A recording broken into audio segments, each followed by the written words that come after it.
A neblina se erguia do lago como dedos espectrais, procurando algo perdido há muito tempo. Isabel caminhava pelo cais de madeira, suas botas ressoando contra as tábuas úmidas, enquanto o amanhecer tingia o céu com tons de rosa e violeta que pareciam intensos demais para serem reais.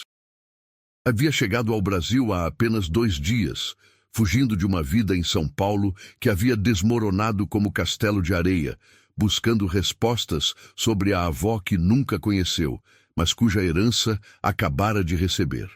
Uma torre antiga, numa ilha do Rio Negro, que os locais chamavam de a Torre da Lua Carmesim.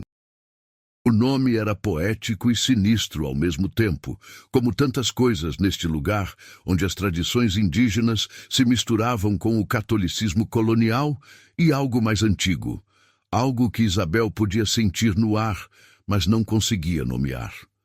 Havia contratado um barqueiro local para levá-la à ilha, um homem mais velho chamado seu Esteban, que conhecera sua avó e que, quando Isabel mencionou o nome da torre, benzeu-se 3 vezes antes de aceitar levá-la.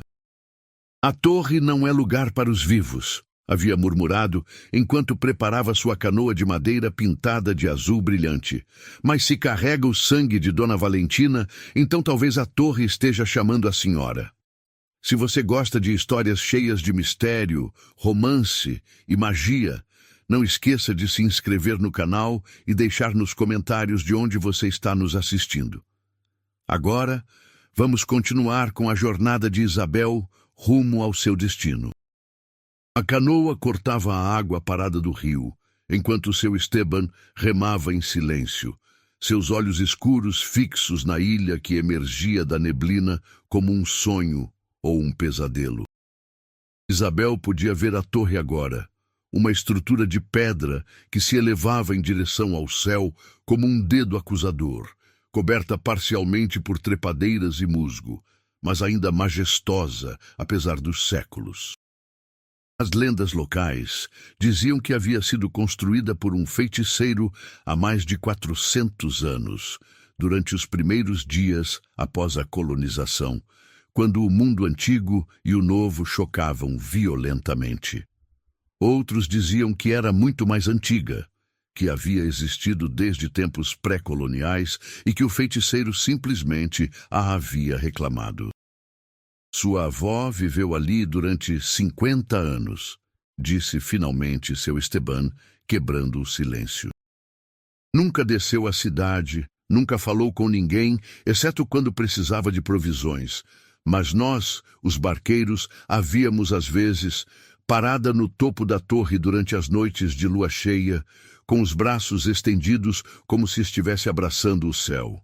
Diziam que ela podia falar com os espíritos, que conhecia segredos que os deuses esqueceram. Isabel sentiu um arrepio que não tinha nada a ver com a brisa fria do rio. Sua mãe nunca havia falado sobre a avó Valentina. Havia rejeitado qualquer pergunta com uma expressão de dor e medo que Isabel nunca entendeu. E agora sua mãe estava morta, levando seus segredos para o túmulo, e só restava esta herança misteriosa. Uma torre numa ilha e uma carta lacrada que Isabel ainda não havia aberto. A canoa tocou a margem rochosa da ilha com um golpe suave. Seu Esteban a ajudou a desembarcar, mas recusou-se a ir mais longe. Voltarei ao anoitecer, disse, sua voz tensa. Se não estiver aqui quando eu voltar, virei de novo amanhã. Mas, senhorita, se algo parecer errado, se ouvir vozes que não deveria ouvir, corra para o rio e grite. Não fique na torre depois do anoitecer, na sua primeira noite. Antes que Isabel pudesse perguntar o que isso significava, ele já estava remando de volta para a margem distante. Isabel ficou sozinha na praia rochosa, com apenas uma mochila de provisões e a chave antiga que o advogado lhe havia dado, junto com a carta lacrada. O caminho para a torre era íngreme, serpenteando através de árvores retorcidas que pareciam observá-la com desaprovação. Flores estranhas cresciam ao longo da trilha, de cores que Isabel não havia visto antes. Púrpuras tão escuros que pareciam pretos, vermelhos que brilhavam como brasas. O ar cheirava a ervas aromáticas e algo mais, algo doce e levemente podre que lhe lembrava as oferendas do dia de finados. Quando finalmente chegou à base da torre, Isabel parou, impressionada pela estrutura que se elevava diante dela. Era maior do que parecia do rio, construída com blocos de pedra vulcânica negra que absorviam a luz em vez de refleti-la.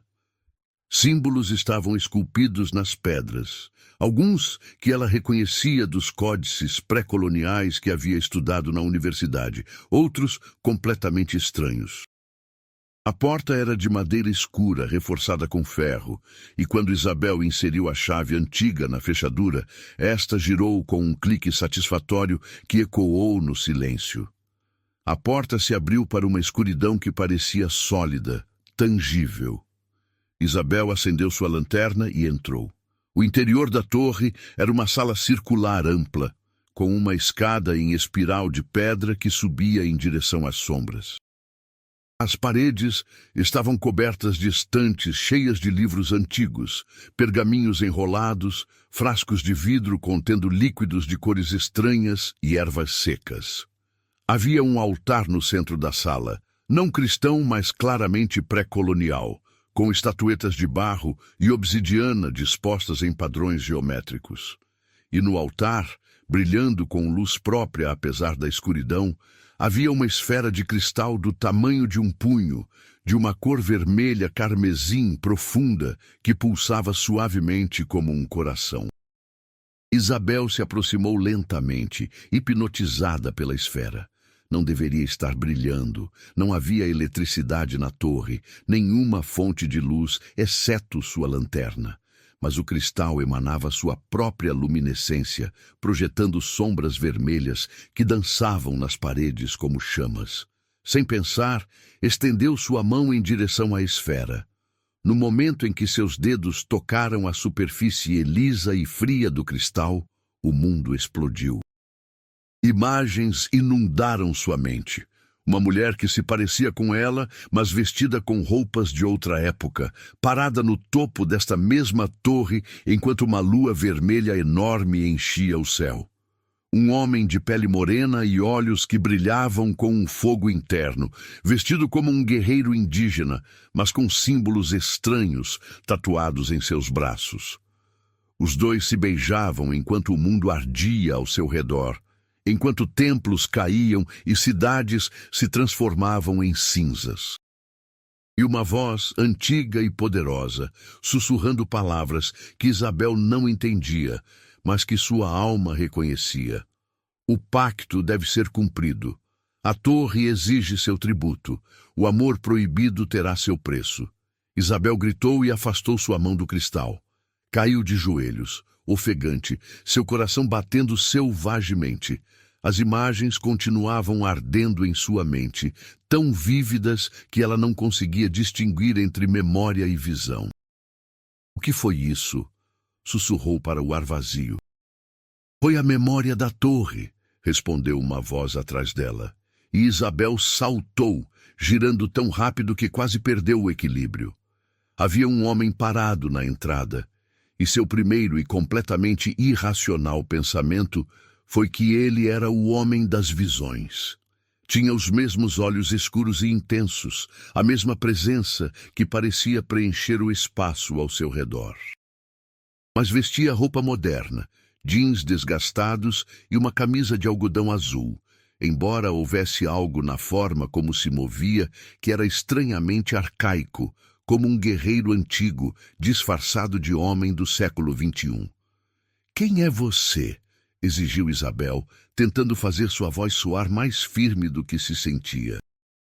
Me chamo Diego, disse o homem, aproximando-se lentamente, como se não quisesse assustá-la mais. Era o guardião de sua avó. E agora parece, sou seu guardião também. Isabel se levantou, tentando manter a distância entre eles. Não preciso de um guardião, e isto é propriedade privada. Como você entrou? Diego sorriu, mas havia tristeza naquele sorriso. A torre não é realmente sua, Isabel. Nunca foi. Você pertence à torre, não o contrário. E quanto a como entrei, fez um gesto vago com a mão. Digamos que estive ligado a este lugar por muito mais tempo do que sua mente mortal poderia compreender. Mortal? Repetiu Isabel, sem ter certeza se havia escutado corretamente. O que isso significa? Diego a olhou com aqueles olhos que pareciam conter séculos. Significa que não sou completamente humano, embora uma vez tenha sido. Significa que estou preso a esta torre por um pacto feito há mais de 400 anos. E significa que você, Isabel, herdou mais do que apenas pedras e livros velhos. Herdou uma responsabilidade, um poder e uma maldição que data de antes dos colonizadores pisarem nestas terras. Isabel quis rir, quis dizer que ele estava louco, que nada disso era real. Mas as imagens do cristal ainda ardiam em sua mente. E havia algo na presença de Diego que tornava impossível não acreditar nele. Explique-me, disse finalmente, sua voz pouco mais que um sussurro. Conte-me tudo. Diego assentiu lentamente. Sente-se. É uma história longa e dolorosa, e começa numa época em que os deuses ainda caminhavam entre os mortais. Sentaram-se no chão de pedra frio, o cristal carmesim pulsando suavemente entre eles como um terceiro coração. Diego começou a falar, sua voz tomando um tom narrativo que soava como se tivesse contado essa história 1000 vezes, mas que ainda lhe doía. Nasci em 1518, filho de um cacique indígena e uma sacerdotisa do Templo da Lua. Meu povo era um dos poucos que nunca foram conquistados pelos grandes impérios do norte. Éramos guerreiros ferozes, mas também éramos artesãos, astrônomos, construtores de cidades belas ao redor destes rios e lagos. Quando tinha 17 anos, os colonizadores chegaram, não ao nosso território primeiro, mas ao império ao leste. Ouvimos histórias de homens brancos com armaduras de metal e bestas que pareciam homens fundidos com veados, de doenças que matavam povos inteiros, de templos ardendo. Nosso soberano decidiu aliar-se com os colonizadores, pensando que era melhor ser seu amigo do que seu inimigo. Foi um erro. Os colonizadores não entendem amizade, apenas dominação. Diego fez uma pausa, olhando para o cristal carmesim. Foi nesse tempo de caos e mudança que conheci Xochiquetzal, continuou, e sua voz suavizou ao dizer o nome. Era uma Nahual, uma mulher que podia se transformar em onça, a última de uma linhagem antiga de feiticeiras que serviam à deusa Lua. Era linda, selvagem, poderosa, e estava completamente fora do meu alcance porque eu estava prometido a outra mulher, uma aliança política que nossos pais haviam arranjado. Isabel escutava fascinada, vendo paralelos com as imagens que havia visto no cristal. O que aconteceu? Perguntou suavemente. A expressão de Diego escureceu. Me apaixonei por ela, desesperadamente, completamente, de uma maneira que desafiava todos os deveres e obrigações que eu tinha com meu povo. Nos encontrávamos em segredo, aqui nesta ilha, que então era um lugar sagrado dedicado à deusa Lua. Xochiquetzal havia construído esta torre usando sua magia, erguendo as pedras com canções antigas, imbuindo-a com proteções que a tornariam invisível para aqueles que não tivessem o sangue correto ou o conhecimento correto. Durante 6 meses, fomos felizes. 6 meses roubados de um mundo que desmoronava ao nosso redor. Mas como todas as coisas ocultas, eventualmente fomos descobertos. Minha prometida soube de nossos encontros. Sua família, poderosa e vingativa, exigiu minha morte pela desonra, e os sacerdotes, enfurecidos porque Xochiquetzal havia usado magia sagrada para fins profanos, demandaram que ela fosse executada também. Diego se levantou e começou a caminhar pela sala, seus movimentos inquietos. Xochiquetzal me ofereceu uma saída. Disse que podia usar o poder da torre, a energia que havia acumulado durante nossos encontros aqui, para criar um feitiço que nos salvaria a ambos. Mas cada magia poderosa requer um sacrifício, continuou amargamente.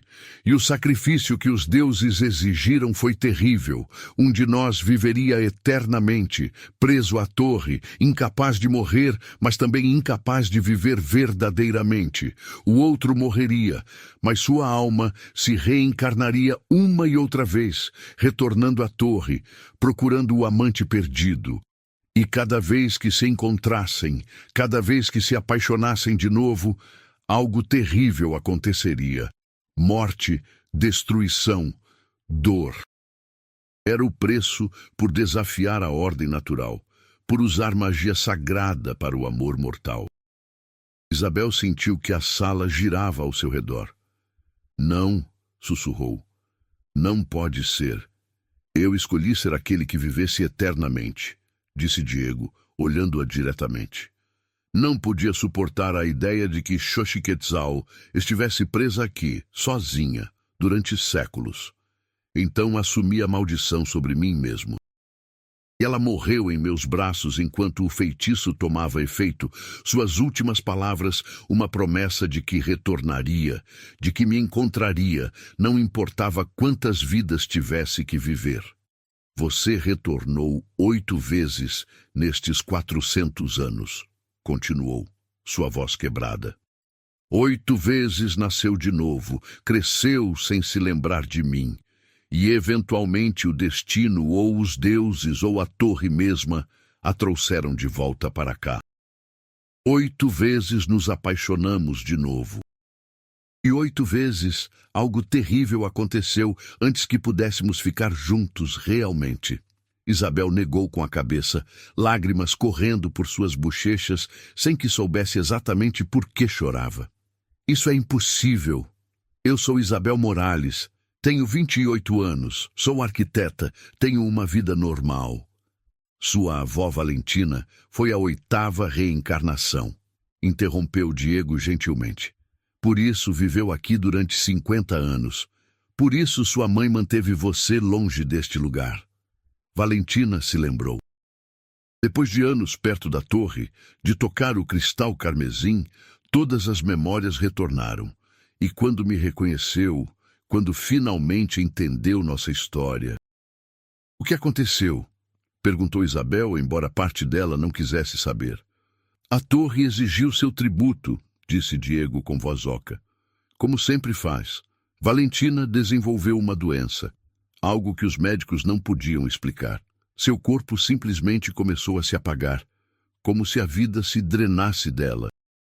Passou seus últimos anos aqui, estudando os livros antigos, tentando encontrar uma forma de quebrar a maldição. E pouco antes de morrer, me disse que havia encontrado algo, uma possibilidade. Disse que sua neta, seu sangue direto, poderia ter o poder de mudar as coisas. Que as regras da reencarnação poderiam ser diferentes se alguém com seu sangue, mas que não fosse ela mesma, viesse à torre. É você, Isabel. Você é essa possibilidade. Isabel se levantou abruptamente. Não aceito isso. Não vou fazer parte de alguma maldição antiga, alguma história trágica de amor impossível. Vim aqui porque herdei uma propriedade, nada mais. Não sou a reencarnação de sua amante perdida. Diego a olhava com uma mistura de dor e compreensão. Eu sei. Você é diferente de todas as vezes anteriores. Posso sentir. Você não é Xochiquetzal renascida, é completamente você mesma. E isso é exatamente por que poderia funcionar, por que poderíamos finalmente quebrar este ciclo. Mas, acrescentou com voz baixa, para fazê-lo você teria que escolher ficar. Teria que escolher aprender a magia da torre, entender o pacto, enfrentar os espíritos que vigiam este lugar. E teria que escolher acreditar em mim, confiar em mim, embora soe como loucura. Isabel se dirigiu para a porta, precisando de ar fresco, precisando de espaço para pensar. Mas quando tentou abrir a porta, esta não se moveu. Empurrou mais forte, depois com pânico, mas era como se a porta tivesse sido selada. A torre não vai deixá-la ir ainda, disse Diego atrás dela. Não até que tenha tomado uma decisão, não até que tenha aberto a carta de sua avó e lido o que ela deixou para você. Isabel girou em direção a ele, o medo sendo substituído por raiva. Está me dizendo que sou prisioneira? Não prisioneira, corrigiu Diego. A torre está protegendo você. Há coisas lá fora, espíritos e entidades atraídas pelo poder do cristal carmesim, que te fariam mal se encontrarem você antes que esteja preparada. Sua avó estabeleceu proteções, mas essas proteções só funcionam para aqueles que estão dentro da torre depois do anoitecer. Como se suas palavras tivessem sido um sinal, Isabel notou que a luz que entrava pelas janelas estreitas estava escurecendo. Quanto tempo havia passado? Parecia minutos, mas deviam ter sido horas. Leia a carta, insistiu Diego suavemente. Leia o que sua avó deixou para você. Depois decidirá o que fazer. Com mãos trêmulas, Isabel tirou a carta lacrada de sua mochila. O selo era de cera vermelha, com um símbolo que coincidia com as gravuras nas paredes da torre. Quando o quebrou, sentiu uma descarga de energia percorrer seus dedos. A carta estava escrita numa caligrafia elegante e antiga, as palavras fluindo como poesia. Minha querida Isabel, se está lendo isto, significa que finalmente veio à torre. Perdoe-me por todos os segredos, pelas mentiras que sua mãe teve que contar para mantê-la longe. Mas agora é tempo da verdade. Você não é a reencarnação de Xochiquetzal, como todas que vieram antes. Você é algo diferente, algo que passei 50 anos tentando criar. Você é meu legado mágico, meu sangue combinado com os rituais que aprendi dos livros antigos. Você é a chave que pode quebrar a maldição, mas só se escolher fazê-lo. Diego terá contado a história, e sei que sou impossível, mas toque o cristal carmesim de novo, Isabel. Desta vez, não verá apenas o passado, verá o futuro que poderia ter se for corajosa o suficiente para tomá-lo. Te amo, menina. Sempre amei, mesmo quando não podia estar perto de você. Sua avó Valentina. Isabel levantou o olhar da carta, encontrando os olhos de Diego fixos nela. Sabia o que dizia? Perguntou. Ele negou com a cabeça. Valentina nunca me deixou lê-la. Disse que era só para você. Isabel se aproximou de novo do altar, do cristal carmesim que pulsava com seu brilho interno. Desta vez, quando estendeu sua mão, não hesitou. Seus dedos tocaram a superfície do cristal e o mundo se transformou. Mas desta vez, as visões foram diferentes. Não viu o passado, mas possibilidades. Ela mesma aprendendo magia antiga sob a tutela de Diego, suas mãos brilhando com poder enquanto movia objetos com a mente. Viu-se a si mesma parada no topo da torre durante uma lua cheia, cantando numa língua que não conhecia, mas que sua alma entendia. Viu Diego não como um guardião amaldiçoado, mas como um companheiro. Um amor que crescia lentamente, naturalmente, sem a pressão de vidas passadas ou destinos predeterminados. E viu a maldição se quebrando, não num momento dramático, mas gradualmente, como gelo derretendo sob o sol de primavera. Viu um futuro onde ambos eram livres. Diego mortal de novo, envelhecendo com ela, vivendo a vida que lhe havia sido negada durante 400 anos. Mas também viu o preço. Anos de estudo, de sacrifício, de viver afastada do mundo moderno enquanto dominava artes antigas. Viu os perigos, espíritos escuros que quereriam o poder do cristal, entidades que tentariam destruir a torre. Quando afastou sua mão desta vez, Isabel não caiu. Ficou de pé, firme, sua decisão já tomada. O que viu? Perguntou Diego, aproximando-se. Isabel girou em direção a ele e em seus olhos havia determinação onde antes havia medo. Vi um futuro onde ambos somos livres, disse simplesmente, e vi o caminho para chegar lá. Não será fácil e levará tempo, mas é possível. Diego exalou, um som que carregava 4 séculos de esperança contida. Então, vai ficar? Perguntou, e havia tanto anseio em sua voz que o coração de Isabel se comprimiu. Vou ficar, confirmou. Mas com condições. Não vou me apaixonar por você só porque o destino, ou a magia, ou o que quer que seja, diz que devo fazê-lo.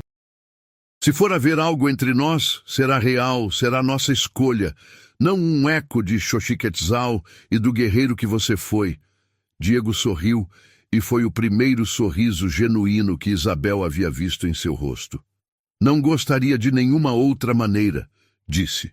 Assim começou a educação de Isabel nas artes mágicas da torre. Diego revelou-se um mestre paciente, ensinando-lhe primeiro os conceitos básicos, como sentir as correntes de energia que fluíam através do rio e da terra, como ler os símbolos antigos esculpidos nas paredes, como preparar as ervas e minerais que eram usados nos rituais. Os dias se transformaram em semanas, as semanas em meses.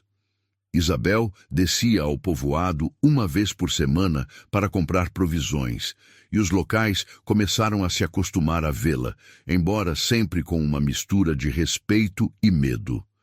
É como sua avó, sussurravam quando ela passava. A torre a reclamou. E de certa forma tinham razão. Isabel sentia como a torre se tornava parte dela, ou talvez ela se tornasse parte da torre. Podia sentir cada pedra, cada caule das plantas estranhas que cresciam na ilha, cada movimento da água do rio. Mas o mais surpreendente era sua relação com Diego. Lentamente, com o cuidado de 2 pessoas que haviam sido feridas muitas vezes, começaram a se conhecer realmente. Diego lhe contou histórias dos 4 séculos que havia vivido, as guerras que havia presenciado, as mudanças que havia visto, os momentos de beleza e horror que haviam marcado sua existência interminável. E Isabel compartilhou sua própria história, mais breve, mas não menos significativa. Sua infância sem pai, sua mãe distante e sempre assustada, sua carreira como arquiteta que havia amado, mas que agora parecia pertencer a outra vida. Uma noite, 6 meses depois de Isabel chegar à torre, estavam sentados no terraço, olhando as estrelas. Era lua cheia, e o cristal carmesim na sala abaixo deles pulsava com uma intensidade que fazia vibrar toda a estrutura. Sabe de uma coisa? Disse Isabel suavemente, recostando-se contra o ombro de Diego. Acho que estou me apaixonando por você. Não porque tenha que fazê-lo, mas porque você é você. Diego a olhou, surpresa e alegria, misturando-se em sua expressão. E isso te assusta? Me perguntou gentilmente. Isabel considerou a pergunta. Um pouco, lhe admitiu, mas não tanto quanto pensei que assustaria, porque isto é diferente de todas as histórias que me contou. Isto somos nós, escolhendo isto.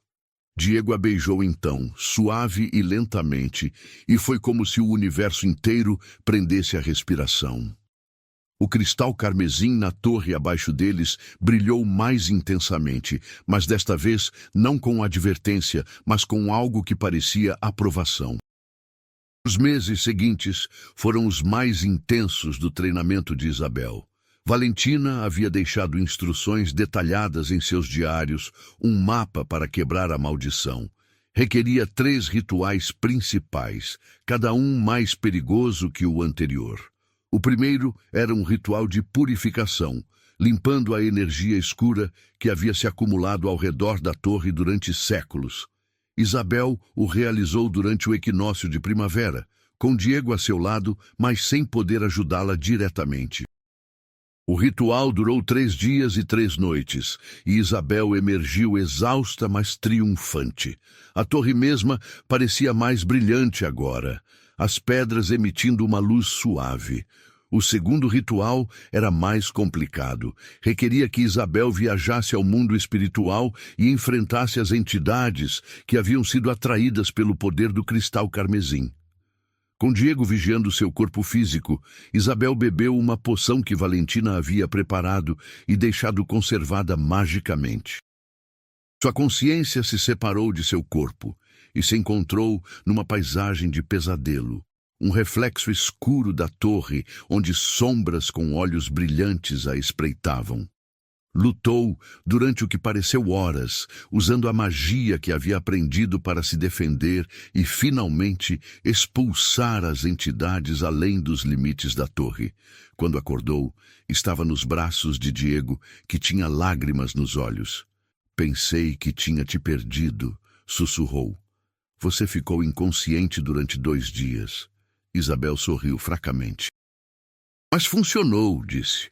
A torre está limpa agora, só falta um ritual mais. O ritual final era o mais perigoso e pessoal. Requeria que tanto Isabel quanto Diego oferecessem algo ao cristal carmesim. Para Diego era sua imortalidade, o dom amaldiçoado que havia carregado durante 4 séculos. Para Isabel, era parte de sua vida, anos que seriam consumidos pelo cristal como pagamento por quebrar um pacto tão antigo. Discutiram o preço durante dias. Não posso pedir que você sacrifique anos de sua vida por mim, argumentava Diego. Você não está me pedindo, respondia Isabel firmemente. Estou escolhendo, porque uma vida mais curta vivida livremente com você vale mais que uma vida longa vivida sozinha. Finalmente, durante a lua cheia de outubro, exatamente 1 ano depois de Isabel chegar à torre, realizaram o ritual final. Juntos, com as mãos entrelaçadas sobre o cristal carmesim, recitaram as palavras que Valentina havia deixado escritas. O cristal começou a absorver sua energia, tomando a imortalidade de Diego e 15 anos da vida de Isabel. A dor era insuportável, como se cada célula de seus corpos estivesse sendo reescrita. Mas se sustentaram mutuamente, seus olhos fixos um no outro, enquanto o mundo desmoronava e se reconstruía ao seu redor. Quando terminou, ambos caíram no chão, exaustos, mas vivos. Diego olhou suas mãos e viu algo que não havia visto em 400 anos, uma pequena cicatriz, uma imperfeição em sua pele perfeita. Sou mortal, sussurrou com assombro. Realmente sou mortal de novo. Isabel sorriu apesar do cansaço. Conseguimos, disse. Quebramos a maldição. Mas algo mais havia mudado. O cristal carmesim, que havia pulsado com luz vermelha durante séculos, agora brilhava com uma cor diferente. Um dourado suave que enchia a torre de calor. Os anos que se seguiram foram os mais felizes que Diego havia conhecido em toda a sua longa existência.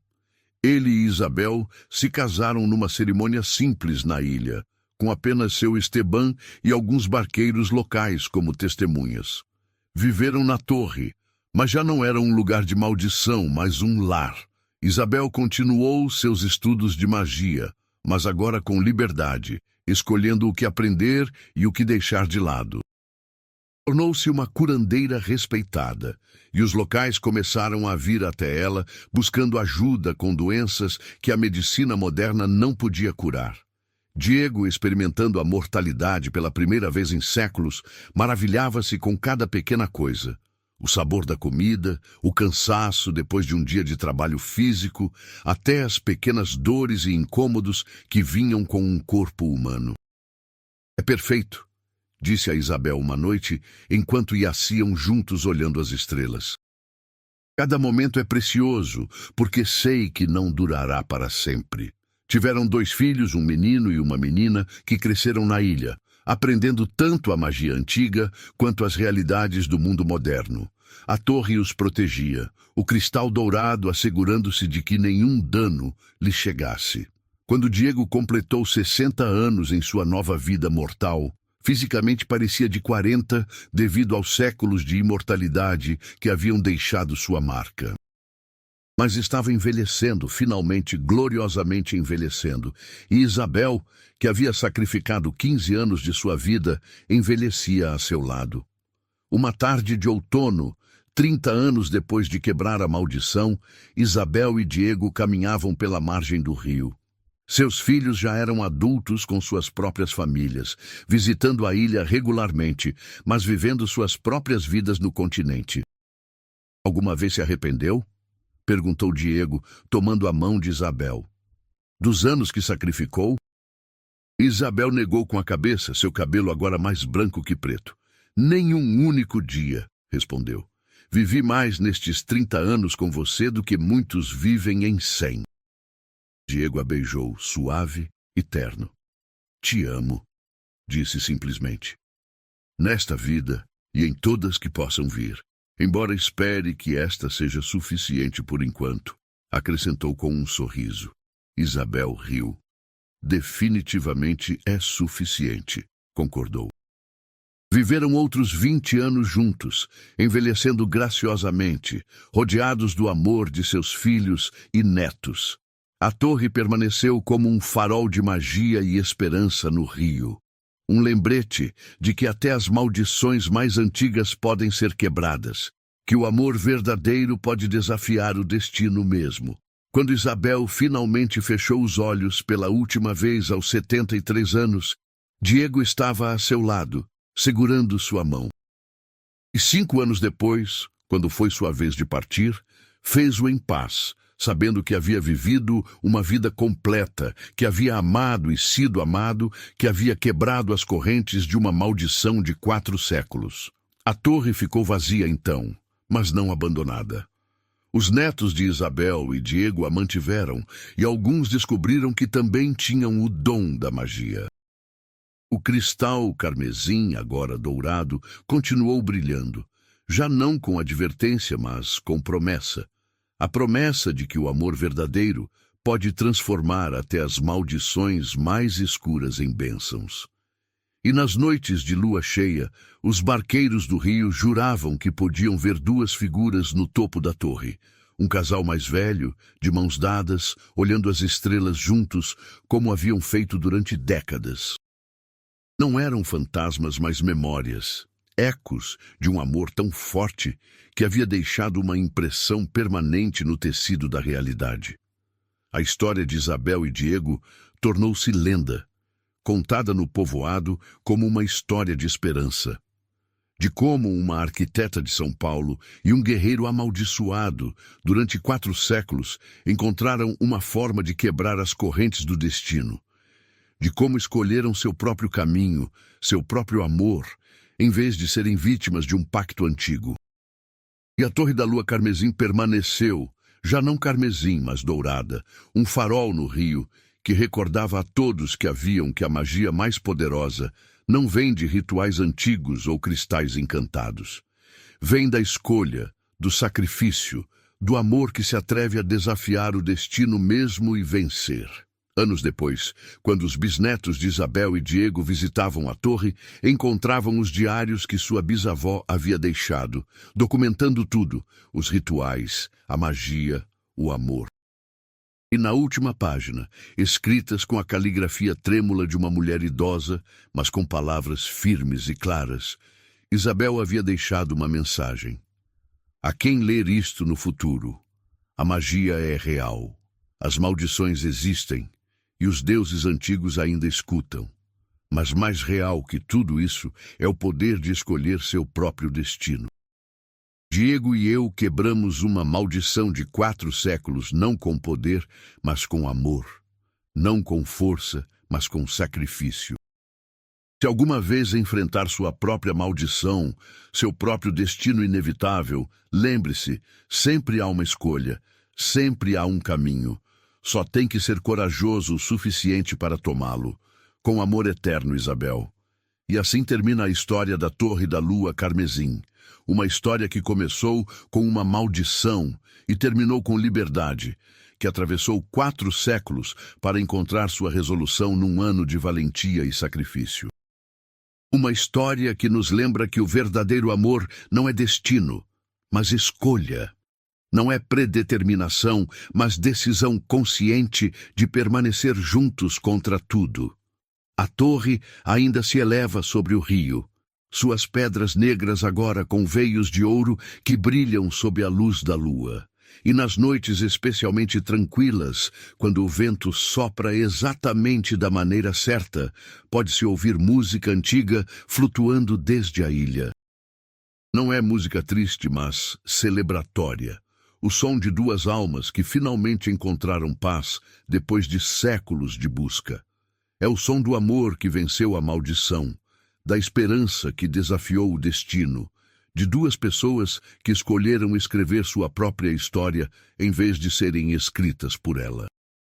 Antes de terminarmos esta história que atravessou séculos e fronteiras entre o mortal e o mágico, se você gostou dessa jornada de amor, magia e redenção, não esqueça de se inscrever no canal e deixar nos comentários de onde você está assistindo.